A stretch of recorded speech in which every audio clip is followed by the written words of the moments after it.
The point I'm making, Chairman, is it's very easy for people to make complaints and just get away with it. You know, somebody submits a complaint, and there's no case to answer. The person's been complained against, been subject to investigation, been put through that stress and turmoil, and the complainant just walks away with a smile on the face. So I think the complainant should have to take some of the flak, but there's no case to answer, and then it should be published as well. That's my view. Chair, what's the legal standing on that? Your personal information, the names of the complainant who released the episodes that released before you. Well, you're not going to get this consent of any complaints, are you? Because they made the complaints based on the fact that they can maintain their anonymity while the elected members can't. But Section 63 is still applying, it still preserves the information as provided, so you still have to have confidentiality arrangement unless both the individuals consent to that detail to be disclosed. Okay, well that's what Councillor Banks. Yeah, the point, like, a number of points really that I haven't read this, I'm just trying to think of. I think it's one of those positions where the law has changed now, and you're almost trying to retrospectively play catch up with the change in the law, like that's my reading. But all parties engaged in whatever position they were during that complaint procedure with a set of rules that were there. So it's a bit like kicking a football match off, and then suddenly someone decides the offside rule doesn't apply, or something like that after half time. Well, that isn't the real world, is it? So if you're talking about a new regime, and from now on, we all entered into the procedure knowing they would either find a way in public view or not. You can argue the case then whether that is a good or bad thing. But I think to sort of retrospectively say, well, the rules that apply now apply then, and a whole number of reports are recognised. I think the council's reputation is bad with all the difficulties it had. Do we want to invent another mechanism for training stuff that's gone on many years previous? And Leah's comment off the cuff was a very true one, to be honest.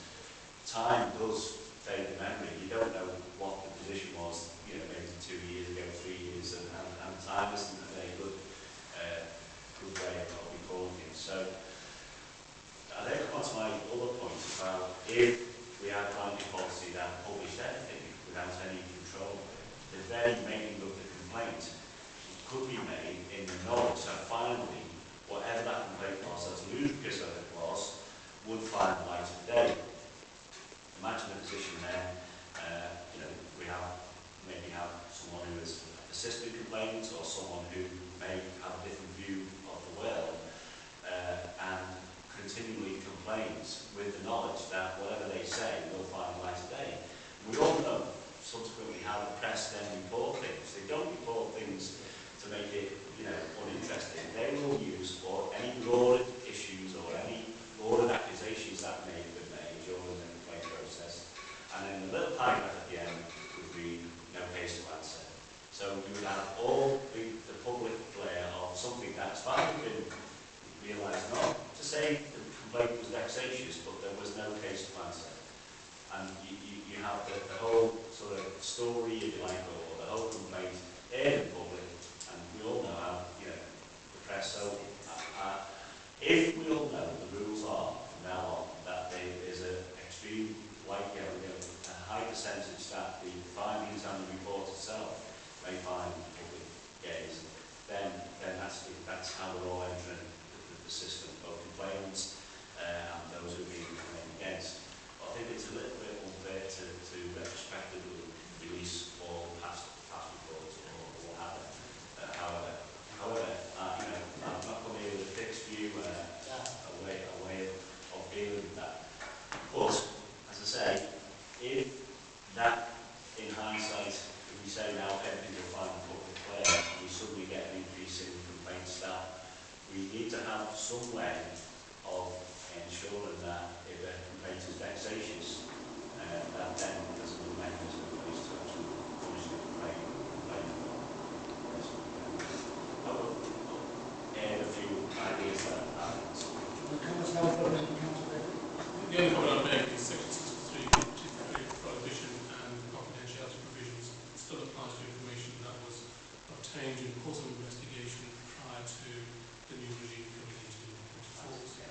issue that you have is, in order to have any prospects of disclosing information contained within the investigation report, is to effectively seek the consent of those who are party to the information, the provision of that information. And that would be the only mechanism in order to obtain and reconsider such disclosure. Councillor Blakeley, then. That's why it's retrospectively done. Yes, because the Section 63 provisions still enforce that paragraph 16 are the Schedule 4 to the localism act effectively retain the application of Section 63 confidentiality provision, specifically in relation to information under the old regime. So, notwithstanding the new changes, Section 63 confidentiality and the information provided in the course of investigations is still subject to that same provision, unless of course the parties are happy for that information to be disclosed and consent would therefore be required. Just so I've got this right, so prior to the new regime, the flexibility to seek the permission of the party to publish reports did not exist. It did insofar as there's limited cases and basis upon which to do so. One of them was effectively looking for consent or some public interest. But I need to just double check the provisions of the conditions. I am confused now, Chairman, because when I raised this in July about a particular case around me, I was under the impression that confidentiality was sacrosanct, and there was no way around having that report published. Now being told that with the permission of the people contained within that report, that is not the case. But it's quite clear to me in July that no, that report can't be published. End of. It's confidential. I wasn't told at that particular time, unless all members agree to it. That was the purpose of this report, and that's so I was able to set out to members the... But what I'm trying to get to, Chairman, is was back in July, and I know it's gone back, I'm not going to label the point for 2 o'clock now. In July, would I be right in assuming that if the head of law had said, Councillor Blakeley, that report is confidential unless all participants in it agree to having it published? Was that the case? I don't think I advised at that point. No, it didn't. Was that the case? Yes, yes, because that's Section 63. But at that particular point, you made it very clear that the report was confidential and couldn't be published. But that's what, you know, so I feel I was misled actually, back in July. Well, apologies for that. The whole idea of the report to bring the report back to be able to look into the mechanism of arrangements, and it wasn't able to recall and the conditions upon which disclosure could happen. And that was the purpose of this report. Okay, I'm not going to labour any further.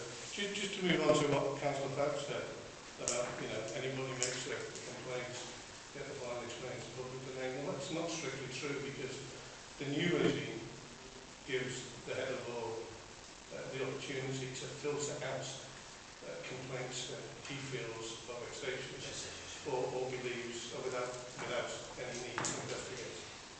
As I understand it, the head of law will only bring forward complaints of a more serious nature. Whereas prior to that, the old regime, Tom, Dick and Harry could complain that, you know, somebody put their smarties in the wrong place, and there'd be an investigation. I'd never do that, Chris. But that's how it was. So I hear what you're saying, but, you know, not every bit of information will find its way to public domain. So, you know, Joe Bloggs wants to complain weekly. He'll soon be sorted out by the head of law by these are just vexatious and they won't go anywhere. End of. So it will only be complaints that warrant an investigation that will find its way to the public domain. Is that right? That's right. And just Yes, not it's within my complete capabilities of myself in consultation with at least an independent person, and also in consultation with the 3 companies as well. So it is very much a case of ensuring that the decision, if you are going to find an alternative to a formal investigation being launched, that it is done with the right individuals also feeding into that decision-making process. Chairman, I'm saying not going to push it. I was. Yeah. No, I'm not.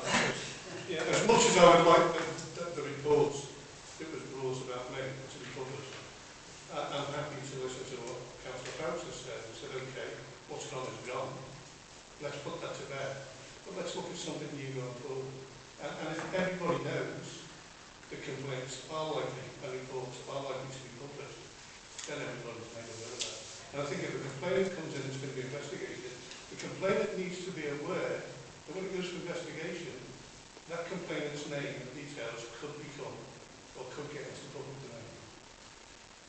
We would probably look at, we would need to obviously look at the obligations of the Data Protection Act to prevent and to ensure that we're not finding ourselves in breach of that. So there may well be requirement to adapt, and probably more likely that though, unless we have the consent of the individual, we'll be looking at redaction of certain names, unless of course the information. So this is where the complainant gets away stop breaking. What I'm trying to bring is a sense of justice here. To say, you know, if you go to court, the libel case, both sides open, you know, and you win or you lose. And your name can be published in the press. I see this as no difference. You make a complaint against an elected member, or on the independent members, you know, you put your name on the line. If you're so sure about a complaint, you won't have a problem with having your name published. Councillor Salter. I'm going to agree with Chris for the change. Because I mean, I did complain against myself. I wanted to take it further, so it was a waste of time because the first one I wouldn't know his name published. It was a vexatious complaint against me. It wasn't once, it was 3 times the same person. Oh, that's and he's a member of your firm. But that makes no difference. It wasn't that, it was the way you went about it. And it's totally wrong. Now I'm sitting here, he sits and looks at me all the time, laughing. And it annoys me that I can't say anything about it. I'd love to be able to publish it. I mean, just for information for the members tonight and the friends, we did have a space over a number of years in where members of the public were certainly continuing in the offices with a whole range of Brian as the chair, remember that, and we did have a big space in complaints. And I think that was one of the fundamental reasons for why the regime that we've now introduced enables there to be an evaluation, preliminary evaluation to be undertaken so that an assessment can be taken to weed out, sift out those potentially frivolous and vexatious complaints, or indeed look at a more acceptable or more appropriate way of resolving potential issue rather than subjecting everything to a full investigation, which the old regime requires to do. It's heavily exactly as a I agree with Councillor Blakeley on certain things as well, but all of us, and everyone's been on the standards committee, challenging forward, by the way, we will have code of conduct, training. So, you know, okay, you raised them particular points, and that's why I said and bring advice, but I won't be happy as the chair. I don't think it's a standards committee that hasn't got it done right. And it's got the example, not, you know, not just towards us council to council, to the big one town. Can I just say, Chair, obviously I was a member of the standards committee, I've been from the beginning, and when all those rates of vexatious complaints were coming in, it's what led us as a council and Surjit the law department to put those things in place to handle those vexatious complaints. I think all that Chris is asking for, or by the sound of it, most people around the table, is just to carry that balance on a bit further and have it.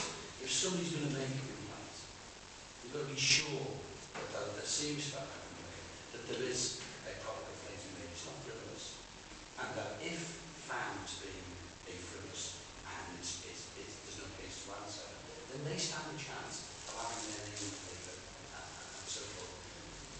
So in other words, it's pushing on that boundary to just to say, you know, think about that complaint.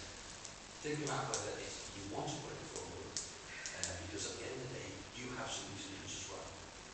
It's a sort of weeding out, isn't it? Because if somebody is really serious about a complaint and they have a real complaint, then they will carry on because they know that it's a real complaint. It's weeding out those frivolous ones.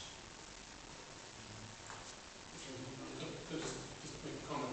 That was, I think we tried to address that through the new regime so that there is that evaluation, that preliminary assessment that we're taking to make sure that the complaint itself is capable of standing up to some scrutiny. There is an issue there that is worthy of investigation or indeed taking further.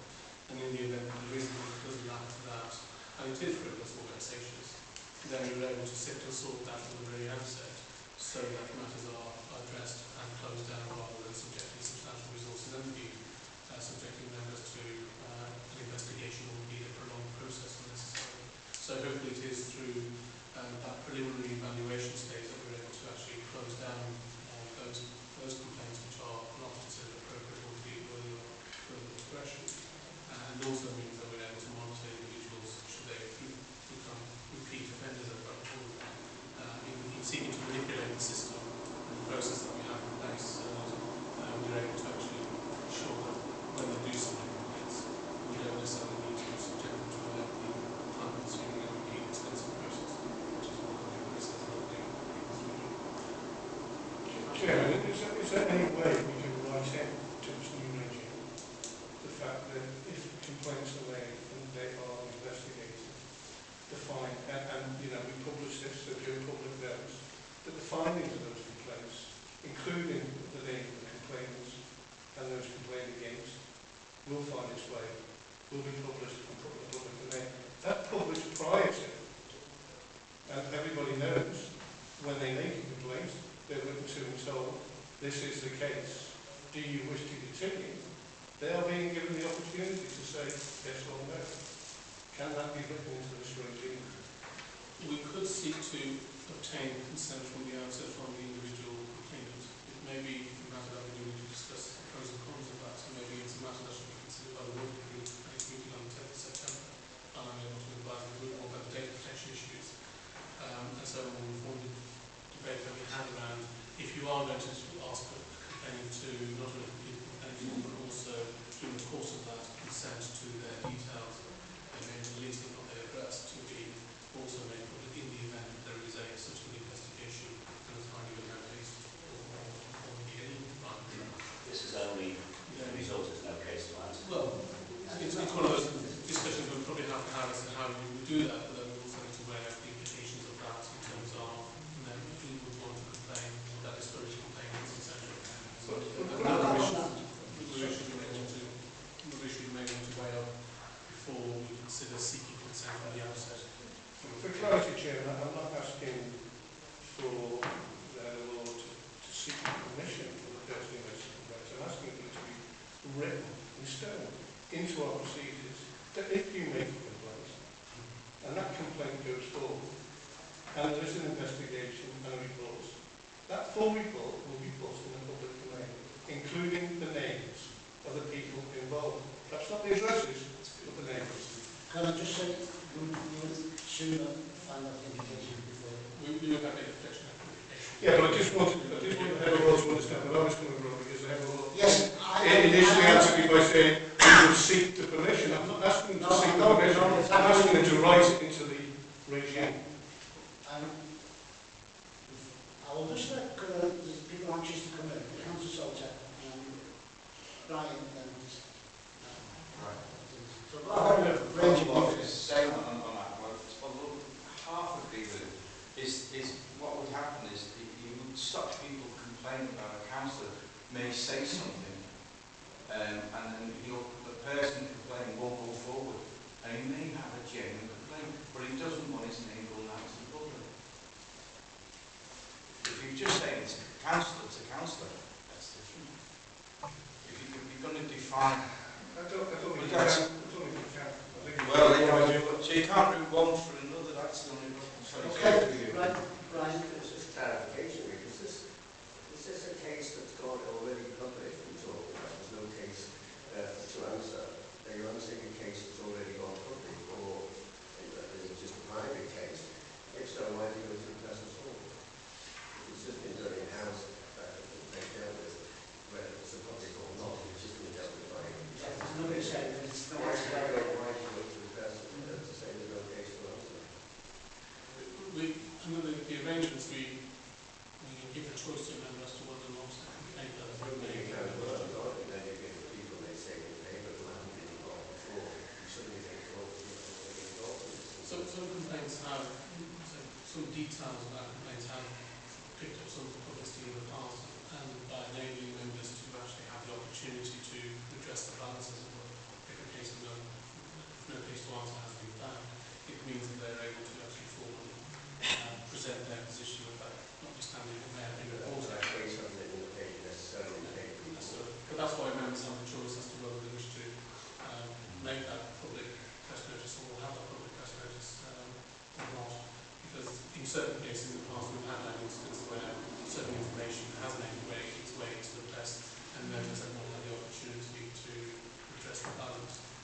So affording members the opportunity, which is their choice, was considered to be sort of appropriate for them to have. Councillor Foulkes. No, I'm fairly clear where I think where Chris is trying to go. I still have the fear in the back of my mind that that is exactly would actually act as a almost food and drink to people whose sole purpose of the claim was to get some publicity against the person who was complaining against. So you have to make it quite clear that you would also need to, if you were saying from the beginning, whoever makes the complaint, it will be published. Do you not then have to counterbalance that with exactly the same opportunity for the person being complained against to say, I don't want to feed this with any publicity, and I want the right to say, sorry, but I don't want to publish it. Is there any natural law to that? Or, I just think to reiterate the issues around data protection. The person's name is their personal data, and if somebody provides it to us, we are required to use it for the purposes for which it has been provided. So in relation to a particular complaint, if we then want to process it further by disclosing it, then in the absence of consent of that individual, we will be breaching data protection. So it is, and that's the difficulty we have. Is even if you're handling something in our framework, it will be unenforceable and it will be inconsistent with the UK. And I'm going to get Councillor Roberts. Well, it's just a question really, because we're talking about publishing a notice. We're not talking about a press release, are we? No. So it would be, would have to pay for this? No, it will be the council issuing on behalf of a member effectively a press release, so that press notice about a particular complaint in the event that the matter has gone to investigation and indeed a final case to answer has been reached. And it's at the discretion of the member if they wish to have that notice published. I'm just thinking about where it will go in the paper, because in that case it could end up on the back pages and nobody notices it. There's always a risk. I would like to do our local press. So you think if nothing else, they would probably put it into other notices in the notices section of their newspaper. You can go to tell them where to put it. Just a final point, Chair. Yes, we've gone through emphatically rapid to death, actually. But there's one thing that hasn't been spoken about, and that is there is actually not only a personal cost to this, but there's also a monetary cost as well. Because what you're trying to weed out is frivolous complaints, because it costs the council and taxpayer money. We're having to put notices in the paper, we're having to have officers' time, working for hours on end to sort all these things out, it costs money. So what all we're after is a fair balance, but also to stop people just using the system when there's no come back to them, it's not costing them anything, but it is costing taxpayers. Chairman, yeah, we want to try and be helpful. I was going to move something, but I'm happy not to move anything right, other than to say perhaps this is something that needs further investigation and forms part of the work. I think so. And if you remember what we said, that we all agreed on, we've said in the past times in meetings, that we liaise with other councils on the side and see what they do. And we did say some time ago, we said it was down time again to exchange information. And I think this is something for Surjit to find out. I think just like I'll probably may never appear again on stand. But just my own clarification, the recommendation and it talks about whether the investigation report would be published. It's not simply a notice saying a complaint was made by Joe Blogs against Fred Blogs and there was no case to answer. It will be all in law in detail of what the accusation was and so on and so forth. It's not just about a notice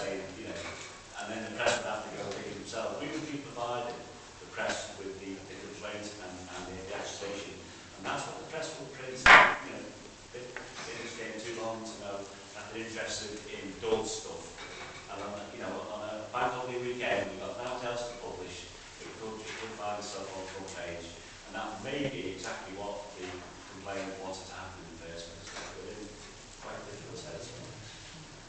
I'll just make one final comment. Under the Localism Act, the duty is to promote and maintain high standards of conduct, and this has to be considered. And some of the points are valid points, but some of these complaints, the old regime started in 2008, brought in, so some of them are very historic. I think that, remember, around 21 complaints under the old regime. So there's a number of factors you may want to, and maybe the work we will consider going forward in terms of weighing this particular issue around how does this issue relate to how does that promote the obligations of the section 1 of the localism in terms of promoting standards. Excellent case for what we need to work through. I think we need to reflect that in the recommendation. The committee recommends this forms part of the working group's work programme. Okay, so everyone clear? Yes. Everyone clear? You clear? Yeah. I think there was, I gathered from the round table, some agreement about what was passed, this is about the new. Yeah, I think what was gone under the old regime has gone. Okay. And it's consigned to the archives.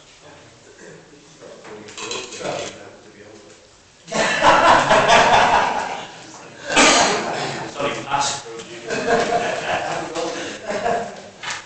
Okay then, so we'll move on. Dave, you say? I've only got some reports, all the reports. I've been asked to come here and deliver a report from the Members Equipment Steering Group. That group is it's a group of officers and members that work together to try and provide councillors with the most appropriate equipment and IT services to fulfil their function. The last equipment refresh took place over 4 years ago, and frankly is beyond its sell-by date. So we're working together now to give you the next iteration of IT services to do your job. What we're looking at are mobile solutions that give you access to the internet, to the council's intranet, to email and all of the committee documentation you need. On the back of that, we're also looking at providing assistance to allow members to manage their caseload, their workload.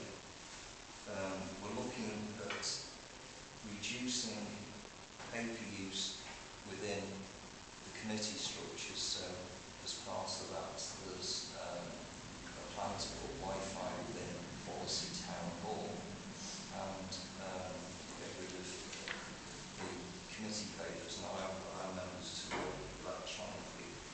I've also been asked to do an update on what we can do in terms of recording the committee meetings. In terms of members' IT progress to date, we've surveyed all members to ask them what they require. We've done some demonstrations of equipment to members, and at the moment we're working through a pilot with the Cabinet and a couple of members from each party of iPads and slate type technology. That is going to end in January 2013. We'll analyse the outcomes. Members can select the equipment they need from that, and rollout of the solution should start towards the end of April 2013. As part of that, we're also looking at the feasibility of allowing members to use personal equipment. It's something that we've been asked for on a number of occasions, but there are some significant issues associated with this. Because the council's network connects to the central government network, we have to abide by the central government's code of connection, i.e. we have to abide by whatever security regime they put in place. And scheme, a central government scheme for data classification. And because all of the council's data resides on a common infrastructure, it's quite difficult to separate it out. So sitting on the same infrastructure as the council's intranet, all of the social services data, the housing benefits data, HR payroll, plus all of the committee data. So in order to give you access to that from mobile devices, and certainly from personal devices, we've got to reorganise our infrastructure slightly to separate that data out, so that we can't inadvertently gain access to particularly sensitive data that could go astray. Okay. Happy to take questions through this. Okay. Now, to underpin the objectives of Cllr Les 6, and that's reducing paper within the committee process, we're putting Wi-Fi in lots of town. Also, you'll be able to work electronically in the committee rooms, you'll be able to work electronically within the members' areas. Cabinet has already approved that expenditure, but I do need to put a business case to the executive just to show where the savings are going to come from. In terms of a case management system for members, we've looked at utilising the in-house CRM system.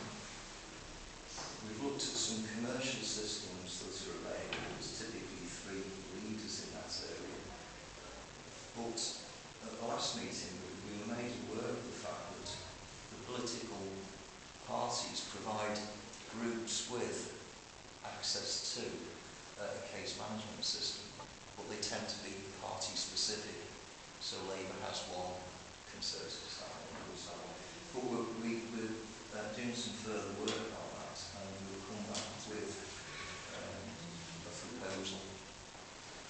The case system. It was something Councillor Whitting brought to our attention at the last meeting. There's a package in the Labour Party called Contact Creator. Our one services called Wirral, but it's only available to associations. It's It's not available to councils. I think that's maybe what the really needs to And Surjit just says, I'm working with Brian Cummings in relation to this, and the CRM system does enable it to be configured in a particular way, which enables members' queries and particular information requests to be processed and through a workflow be able to be addressed far more rapidly and be able to monitor that, and also a CRM system generates performance reports, etc. So we're able to actually utilise an existing system to deliver essentially a tool which enables members to have the information they want, which is essentially queries and answers to those queries, whatever they may be, channeled through a particular system and that be tracked and monitored, and the system is able and capable of doing that. It also means that we're able to have, using the CRM system, also a dedicated page for members and with an up-to-date directory contact and so on, so we can build in on that. So there's some work being done around looking at how our CRM system can itself be utilised more effectively to deliver this functionality for members as part of that process. There are external systems on the market as well, as Geoff has alluded to, and the costs vary. And also then there's the whole issue around integrating those systems to our systems and so on and so forth. But the CRM system does provide an effective platform, as it appears to be able to deliver and meet some of the critical issues that members have raised around how their queries and how matters are addressed in relation to various items that are raised with them directly from the party constituents. If you disagree, Surjit, CRM, street scene is one big black hole. I agree that there's different systems, but what we're working through is one which is a new system which effectively has a completely new workflow, new range of sitting, using the CRM platform, but it is configured in a fundamentally different way to ensure that matters are monitored, and we're looking at having a team ensure that deadlines Can I just finish and then, because I've got a few questions. Geoff, got any questions? Question one? So that's where we're up to with equipment and facilities. Moving on to recording of council meetings. I suppose there's two different ways of approaching this. Webcasting, which is something that the council has trialled in the past, particularly around the planning committee. And what that provides is almost live streaming council minutes, council meetings out through the internet. So members of the public can sit at home and watch what goes on in the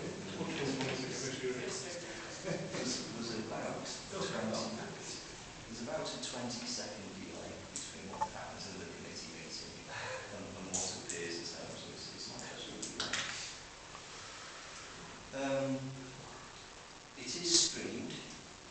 It's hosted typically externally from the council, so it's stored on servers in the company that provides the webcasting.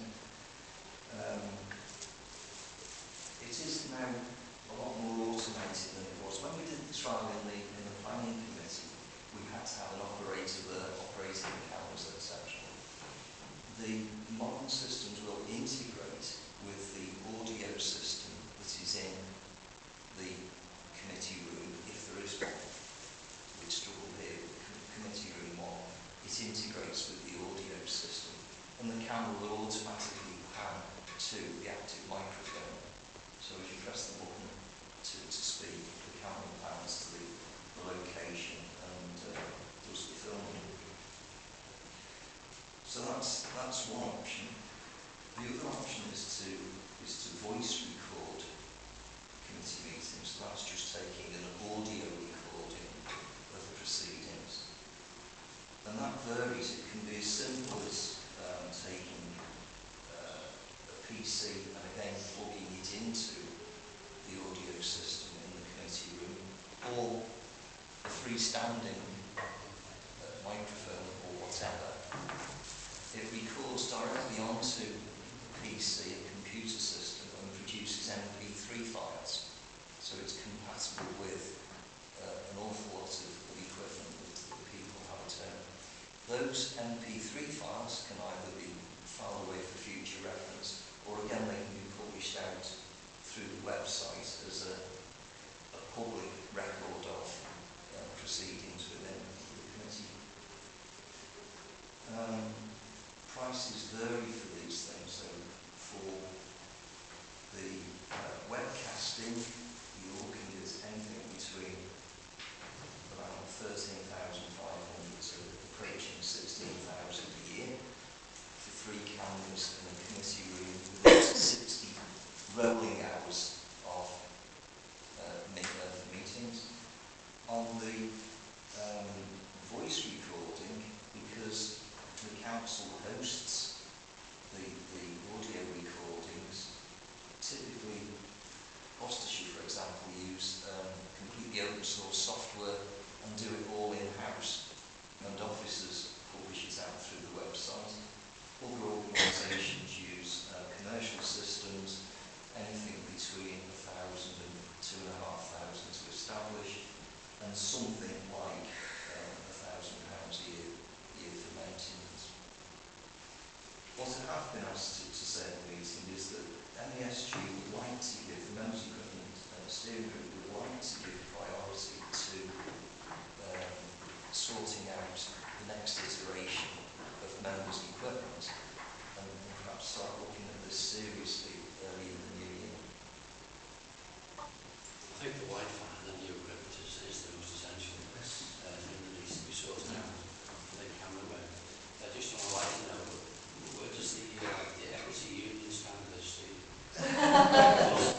My mother said I have a good face for radio, so I don't Being a member of equity, I should be getting paid for performances. Performance related elements. Yeah, Geoff. I hear what you're saying about the concerns over security. But I've always found it incredible, even with our last lot of equipment, that we all had a Wi-Fi enabled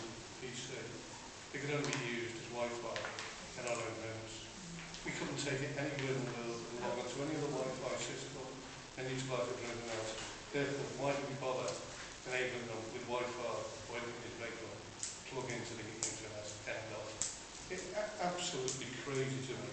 Which brings me to the point of, if we're going to issue another set of equipment, and it's going to be Wi-Fi enabled, will it be Wi-Fi enabled for our own homes only and nowhere else? Because if it is, really not worth the effort, is it?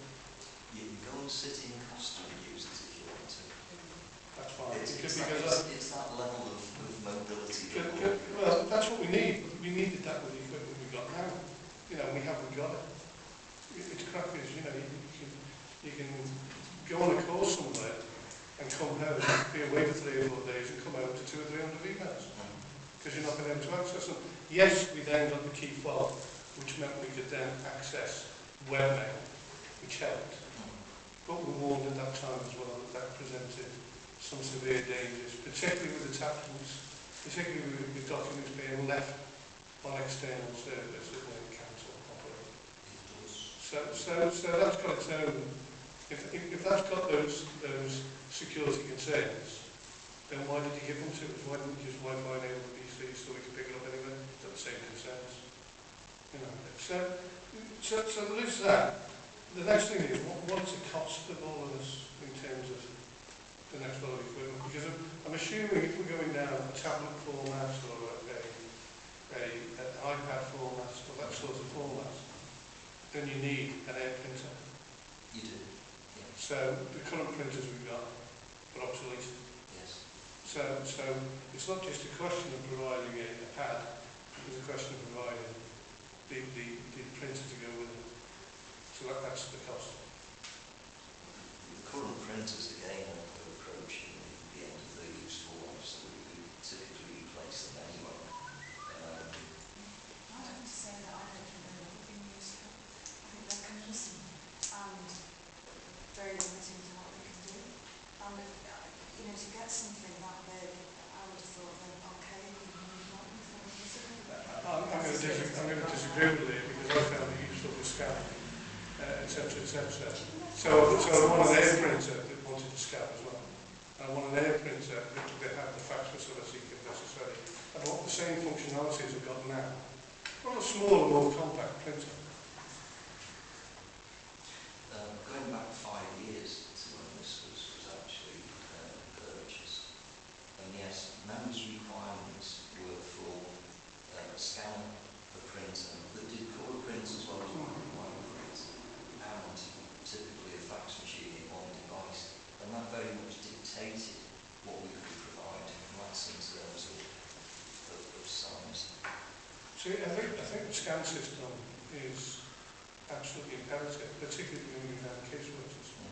Because if somebody wants to, you know, you won't be able to scan that electronically and not keep paper.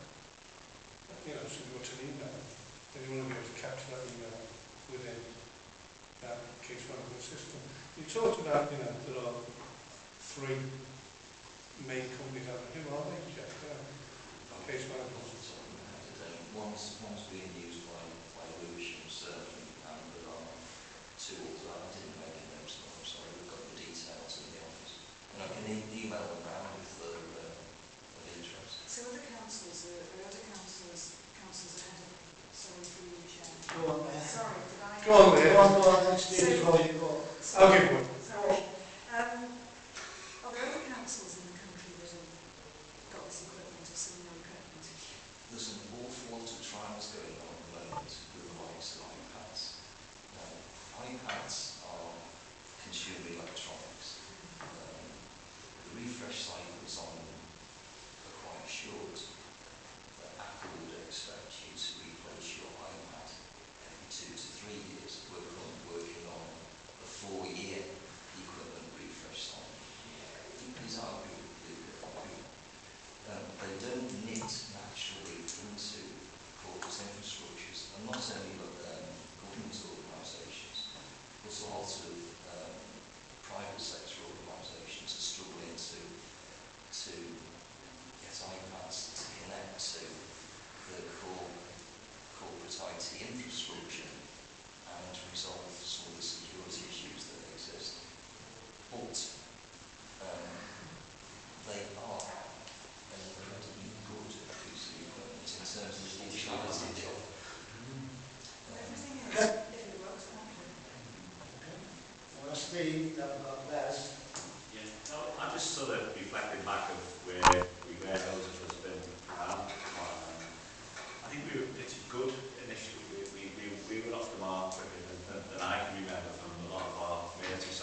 others some seem even further behind that. But from being, I think, you know, when we first went into this new age, we were the MD, but we've now slipped back, and I think it's been to our, you know, we focused on other things, and it has felt a bit like spending money on yourself rather than frontline services and other people. And I think we have to get that balance about what's a sensible investment to make not just us better to do, because if we're better at doing our job, that means every single person and every single department in the authority is able to do the job better. So it's not about, you know, oh, we want the latest technology because we want to brag with the councils. We want the organisation to be better connected and better facing public. So it's about the website and the whole thing that goes together. But certainly, I don't know whether anyone's prompted negotiations across the other four authorities on there to say that those conversations are taking place. It sounds like a project that may get everyone on board. Those sorts of discussions are taking place. And I think it's fair to say most of the Merseyside Mets are no further forward than we are. And certainly the likes of using your own devices to access corporate systems, they don't allow it. In terms of website access, that's fine. We can get most of the committee reports from the website. What we can't get is access to exempt information, because that isn't pushed out to the website. It's held in the Capital System Centre. Thanks, Steve. Yeah. Councillor Ronald and Councillor Salter. Thanks. First of all, can I say that I think you're approaching it a little bit better this time than you did last time. I don't mean any disrespect by that. I think you're now looking at it at what the councillors and how they operate need, and I applaud you for that. We have been going through a similar thing with Mersey Travel. Mersey Travel was an absolute dinosaur when it was in handover. When they moved to the new block, they decided that we needed to come into the 20th century and we needed to sort this out. And they did it with a lot of, you know, passion. We've now gone along. It's probably one of the you know what I'm talking about, Steve? It's absolutely fantastic. And all those things that you were saying, which was why I was dying to jump in, is that they've been solved. Because we operate now under what's called the good cloud. It's a individual app that can come down onto your equipment, which Mersey Travel can operate within. It's fully secure. If either of us were to lose our piece of equipment, it can be wiped, it can be no information from Mersey Travel, it can come out on our piece of equipment. It's that good. I can receive emails, answer emails, download attachments. I can do everything that councillors want to do within a council situation. So there is things out there that we can do. There is the opportunity to tap into some of this new stuff that's coming down. But you've just got to have the will to go out and do that. I have actually sat down with the IT guy in Mersey Travel, and he's given you an open invitation to contact him and just learn a little bit, because he wants to learn how we want to work within Wirral Council, and he can learn to do that. And also he wants to show you a bit of how they handle things, and what fences they've had to knock down and come across. So I think that if you two got together and swapped dividend information, that could be beneficial, because those of us that work on outside bodies, as well as being councillors within the council, obviously have to do the two functions.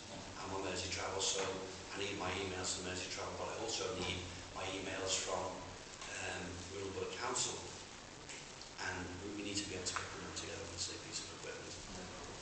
We are talking to Mersey Travel. My staff are Good. I'm glad to hear it. Just before somebody jumps in, that email address then is .gov.uk, isn't it? Yep. I was just going to say that, because you've been at it now for quite some time, quite a few years, with working with your MP, using an iPad. They're very, very secure. They are, as far as I'm concerned, I've not heard of anyone being hacked on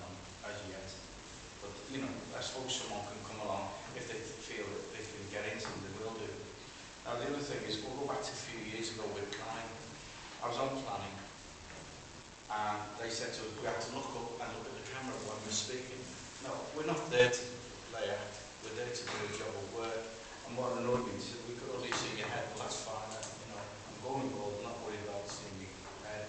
But it was only something like, the hits were only getting something like, there was about 5 over 2 or 3 months. So really, to go on to the broadcasting, I don't think it is. I've got a gentleman he's doing it at the very moment, and he puts his up, and I don't know how many hits he's getting. The only people who get hits is the people who want to have a look and see what they look like on the web. But confidentiality, yeah, I agree with it 100%. That's what we're here for. We've been doing this now on ours with Leslie Travel for 2 months. About 2 months. And we've actually pioneered it. And as using our own devices, getting into it, you can't get into it because you've got to go through 2 codes to get into just into mine. Then you've got to get into theirs and again when you're inside. So there's 4. I know it's a bit cumbersome at times, but I don't mind that because the confidentiality is there. But I lose that. I can hit my phone and it's dead. That's how good these are. No, the only problem with laptops, we're taking them away, and it's been proved now that you've got the Army, Navy, Air Force, all lost laptops, and they can't kill them because there's no way. With these you can, through the cloud. You can kill laptops, but they need to be set up. So they need to be set up to do so. And to do it all, it costs a heck of a lot of money. The same that we would do just alone on printing would be astronomical. I mean, I know people say you can't, because this only takes so much. And some of the stuff that you won't download to us, I've got them at home now, and I can't download until after 6 o'clock. And that's coming from Meaden Travel. They were all happy because it's so big. Yeah. So, the same as they're all. I like the bit through audio recording because no matter where we are, it's been recorded, and we can say, and I said, I did say it, and let's bring it back up. And we can do it right away. And by the way, Les, you did say 20th century. We didn't 20th century. It's alright, you're only 100 years behind us. What do you say? Councillor Blakeley, do you want to? Yeah, just going back to new equipment, and you're going back to saying you can't put it on members' personal equipment because of security. So, if a cabinet member who might have their own phone has to be supplied with a council phone to put the equipment on, because you won't put it on their phone. I've got an iPhone, but you wouldn't put it on my iPhone. Yeah, but I'm going back retrospectively to say, Meaden Travel can do it, and it ends in .gov.uk. I'm sorry, Geoff, but you featured arguments of it all links into the government. We're .gov.uk. What's the difference? I don't think link into the GCSF system. Okay. Well, you don't have either, I'm done with the investigator, support the Blackleys, because they have to have a separate server. Blackberries need a separate infrastructure, exactly right. So the council would need a contract with a Blackberry supplier, and we would need to put a Blackberry specific server infrastructure at the centre of the organisation. Okay. Just for the everybody in defence is that there has been problems with all the equipment, and council said they're going to make a cup of tea and put the computer on, make a cup of tea, and it still hasn't come on what they want. So I think some of them are 4 years old now, and so they've had problems. Some of these ones are. There is a problem. I work for an extremely secure organisation, and I can confirm that the issue with the smaller devices that you have there and the large devices there. I've tried numerous ways to get it. They're an X.GSI, which is extremely secure site, and no one has been able to get into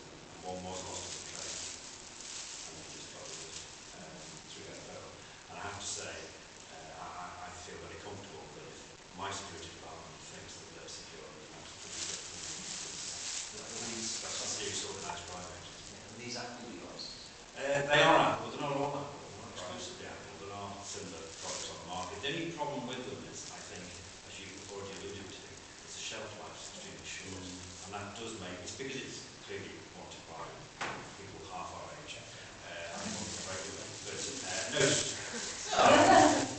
that's the only problem with them, they do require replenishing very, very frequently, but it's certainly incredibly secure. Okay, thank you. Back to the recordings, Chair Lyson, I would suspect that we would have to suspend recording that because there's extremely sensitive documentation gets presented. Some related to the police bring certain organisations in on licensed posts. So, and sometimes they bring the person brought in, sometimes brings a barrister with them. So I think that we would have to be very, very careful. Very careful. Yeah, I think we need to get this in perspective. There is a mass of people out there queuing up to say, tell lies, Wirral Borough Council. It's probably shown, it has been produced on TV, and we have done a small experiment with planning committee, and you know, it doesn't take off. We've got to look at some of the simpler solutions first, while having our meetings at the right time, in the right place, where more people can get to. Let's not sort of try and, you know... Chairman, I agree entirely, and I think we have to take into account as well, as much as we might all like all these wonderful, new, tremendous things, and recording, and videoing, and streaming, you know, but in times, it's very difficult. That's right. You know, and we can't be seen, I think this council of absolutely going out, spending money on ourselves, while we're not delivering football services. I think that would send a wrong message completely. I'm even nervous about spending money on new equipment for us, but the old equipment was knackered the day we got it. Never mind 4, 5, 6 years down the line. It was useless the day after. It's, you know, the speed of it, you know, it's just a waste of time. I've got a new database on my computer provided by Parliament. And when you load it up, it says, if you've got one of the old laptops, go make a cup of coffee. That's what it says on the screen. You know, with the council one, no one can make a cup of coffee. You can feed this entire room with a 3-course meal before it goes up. I think we need to be part of the help and advice group that we've got. We need to open ourselves open to ideas from other authorities. But the name of the game is we're going to have to deliver services, or whatever we deliver, with less people. If technology is a means to an end whereby people can work more mobile way, remote way, and cover more or do more quicker with less people, then that's the overall aim of it. It's not we're part of the bigger revolution that this is going to be lean and efficient and up to date, and that's what we're part of, and we're making our contribution hopefully to that in this debate tonight, and that's what I think we're at, and we have got a specific group working on members stuff. And I hope the council has got a broader ICT strategy that is working to, so we need to just be part of that. Yeah, Chair, for you, I think Geoff was right, said he said he's got to make a business case for that. I actually think, Geoff, that there is a business case for the members side of it, because just going paperless alone is going to save a heck of a lot of money in this council. The amount of paper we generate for all our committees, let alone all the printing and everything else that has to be done with it, all the house printing, we'd save a heck of a lot of money to be able to just do it on there. So there is a business case there for that. But I agree with Chris, you know, we've got to think about the other stuff a little bit later on when this council is a little bit more savvy with money. At the moment, there wouldn't be a case for us to be starting to launch into that and then not provide frontline service. Can I just